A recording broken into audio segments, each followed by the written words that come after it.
ये ट्रम्प है, ये भ्रष्टाचारी है और इस पर कार्रवाई हो रही है। कहावत है ना कि गधा पे जोर ना चले तो गधैया के कान नेट दो।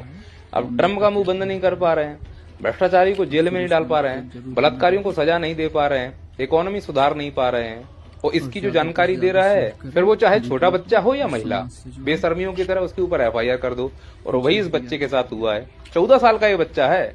इसका कसूर केवल इतना है कि छोटी सी उम्र में किताबें पढ़कर ये तार्किक हो गया है। वो तर्क इतने स्तर के कि सरकार को आईना दिखा रहा है, और यही सरकार को पसंद नहीं है, तो इस बेचारे बच्चे के ऊपर एफआईआर कर दी इन लोगों ने। Oh my God! और मैं तो कहता हूँ सरकार ने एकदम सही किया जो इस लड़के के ऊपर एफआईआर कर दी। देखो कैसे ये दिन दहाड़े किताबों को लहरा रहा है। जिस उम्र में पाखंड फैलाकर अवार्ड पाना था, ये लड़का उस उम्र में समाज को किताबें दिखा रहा है कि किताबें पढ़ो। अंडे से निकले नहीं है, समाज को बिगाड़ने की तैयारी कर रहा है। कहता है किताबें पढ़ो, तर्कशील बनो। मैं तो कहता हूँ एफआईआर से काम नहीं होगा। ऐसे भविष्य में जो पढ़ाई लिखाई की बात करने वाले नौनिहाल हैं, उनके ऊपर देशद्रोह का मुकदमा दायर करो। और ऐसे लोगों को ये समझ में आना चाहिए कि पढ़ाई लिखाई करने वालों का इस देश में कोई भविष्य नहीं है। ऐसा पाखंड फैलाओ, फिर बड़े होकर इस प्रकार का बलात्कारी बनो।